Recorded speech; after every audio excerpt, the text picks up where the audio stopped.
आज हमारी इस पत्रकार वार्ता में मैं सभी पत्रकार मित्रों का स्वागत करता हूं। अभी मैंने सुना कि कांग्रेस के नेता श्रीमान कमलनाथ, जो मध्य प्रदेश में करप्शन नाथ के नाम से प्रचलित हैं, उन्होंने अभी एक पत्रकार वार्ता में कुछ कहा और मैं सुन रहा था कि वो कह रहे थे कि कमलनाथ, मैं 2023 का मॉडल हूं। कमलनाथ जी, आप 2023 के मॉडल तो नहीं, आप 1984 के सिख दंगों के मॉडल जरूर हैं। कमलनाथ जी, आप देश के खुफिया तंत्र की जानकारी लीक करने के गद्दारी के मॉडल जरूर हैं। आप इस देश के अंदर चीन के साथ दलाली करने के मॉडल आप जरूर हैं। कमलनाथ जी, 15 महीने की आपकी सरकार मिस्टर बंटाढार दिग्विजय सिंह के इशारे पर जब चल रही थी और जिसमें आप करप्टनाथ बने, उस समय उन 15 महीने की सरकार में गरीबों के हक और अधिकार को छीनने के मॉडल आप जरूर हैं।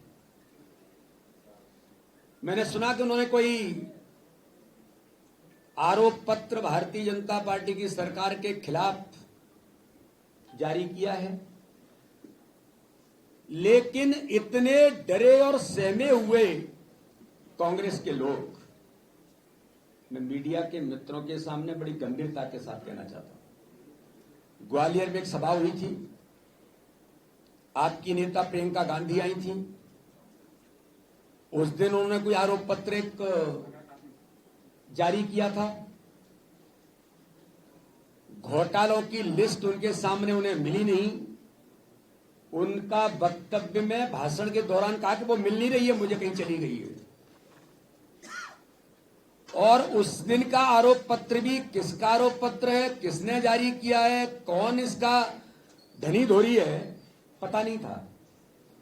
आज भी दुर्भाग्य मिस्टर करप्टनाथ कमलनाथ जी, आज आपने मीडिया को जो आरोप पत्र दिया है, आरोप पत्र किसका है, किसने जारी किया है, किसने प्रिंट किया है, कहां कांग्रेस है, कहां कांग्रेस के नेता हैं? कोई नहीं है उसके अंदर। झूठा आरोप पत्र, ये झूठ पत्र, क्योंकि आपको डर है, आपको भय है कि प्रियंका गांधी से आपने झूठ बुलवा करके ट्वीट करा दिया, झूठा पत्र जारी करके। आज तक आप जवाब नहीं दे पाए।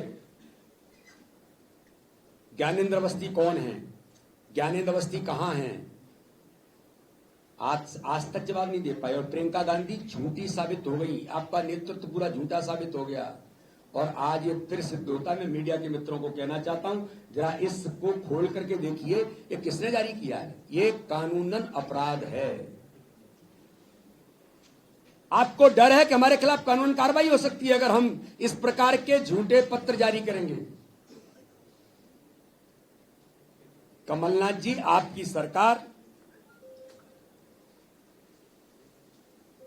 जी, मध्य प्रदेश के अंदर आपने जो मैंने कहा कि आप मॉडल हैं, तो गरीबों के हक और अधिकार को छीनने के। जब आपकी सरकार बनी थी, 15 महीने की गलती से सरकार बनी हुई, तब आपने हर गरीब के हक और अधिकार को 15 महीने के अंदर जो छीना। मैं उल्लेख करना चाहता हूं मीडिया के सामने, क्या अधिकार आपको किसने दिया था कि आप उनके गरीबों का हक और अधिकार छीने? कि भारतीय जनता पार्टी की सरकार की संबल योजना, जो हर गरीब को संबल देती थी, सामाजिक सुरक्षा देती थी, आपने बंद कर दी थी। गांव के विकास के लिए अलग से पंचायतों को भारतीय जनता पार्टी की सरकार पंच परमेश्वरा योजना देकर के उन्हें सशक्त बनाने का काम करती थी। उनके इंफ्रास्ट्रक्चर के लिए आपने उस योजना को बंद करके पंचायतों के काम को अवरुद्ध कर दिया था। दीनदयाल अंत्योदय रसोई योजना, जो हर गरीब को कोई भूखा न सोए, यह भारतीय जनता पार्टी का संकल्प था। गरीबों को भरपूर भोजन के लिए दीनदयाल अंत्योदय रसोई योजना के तहत जो काम शुरू हुआ था, कमलनाथ जी गरीबों के पेट पर लात मारते हुए आपने दीनदयाल अंत्योदय रसोई योजना बंद कर दी थी। प्रतिभा प्रोत्साहन योजना, जिसके अंतर्गत उन प्रोत्साहित बच्चों को प्रोत्साहन देने के लिए जो मेरिटोरियस हैं लेकिन पुअर हैं, उन बच्चों को भारतीय जनता पार्टी की सरकार लैपटॉप देने का काम करती थी। उस योजना के अंदर भी कमलनाथ जी आपने बंद करके उन बच्चों के, गरीब बच्चों के हक और अधिकार को छीनने का काम 15 महीने की सरकार में किया था। शून्य ब्याज ऋण योजना, जो पूरे भारत के अंदर एक ऐतिहासिक योजना थी किसानों के लिए, शून्य ऋण पर कर्ज देने का काम भारतीय जनता पार्टी की सरकार करती थी, जिसमें किसानों को बिना किसी दबाव के, बिना ब्याज के सहकारी बैंकों से आसानी से ऋण मिलता था। मध्य प्रदेश ने रिकॉर्ड बनाया था। लेकिन किसान विरोधी कमलनाथ सरकार ने किसानों की खुशहाली पर ग्रहण लगाते हुए शून्य ब्याज दर ऋण योजना को बंद कर दिया था। मुख्यमंत्री कन्या विवाह योजना आपने क्यों बंद की थी कमलनाथ जी? भाजपा सरकार हमारी उन भांजियों को, उन गरीब बेटियों को मुख्यमंत्री कन्या विवाह योजना के अंतर्गत निःशक्त, निर्धन और कमजोर परिवार की बेटियों के विवाह करने के लिए ये योजना भारतीय जनता पार्टी की सरकार ने शुरू की थी। लेकिन कमलनाथ जी ने आपकी सरकार बनने के बाद आपने भी इस योजना को क्यों बंद किया था?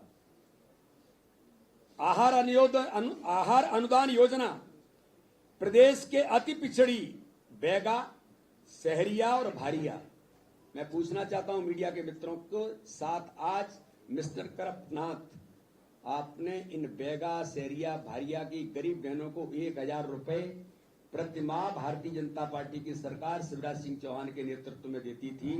आपने इन योजनाओं को बंद करके बैगा, सहरिया और भारिया की बहनों के अधिकार और हक को क्यों छीना था? ये आरोप नहीं है, ये प्रूफ है। मुख्यमंत्री, मैं बड़ी गंभीरता से बताता हूं, अगर सिस्टम के अंदर कोई, अगर किसी प्रकार की, कोई भी व्यक्ति हो सकता है, अगर कुछ गड़बड़ी करने का काम करता है, ये भारतीय जनता पार्टी की सरकार है। जिसने अगर गड़बड़ी की होगी तो वो जेल के सीकचों में हुआ होगा, चाहे वो प्रमाण पत्र बनाने की बात हो, अगर वो हैं तो जेल गए होंगे, बचे नहीं होंगे जिनकी आप बात कर रहे हैं। इसलिए ऐसे कोई भी नहीं बचता। अरे छोटी नहीं, राजीव जी, बड़ी बड़ी मछलियां भी जाती हैं, कोई नहीं बच सकता। ये भारतीय जनता पार्टी की सरकार कहीं भी, अरे आज तो इतना ट्रांसपेरेंट सिस्टम कर दिया है कि आपके प्रधानमंत्री कांग्रेस के कमलनाथ जी, राजीव गांधी कहते थे कि 1 रुपए में से 85 पैसे दलाल बिचौलिए खा जाते हैं, भ्रष्टाचार में चला जाता है। आज भारतीय राजनीति का परिदृश्य बदल दिया है।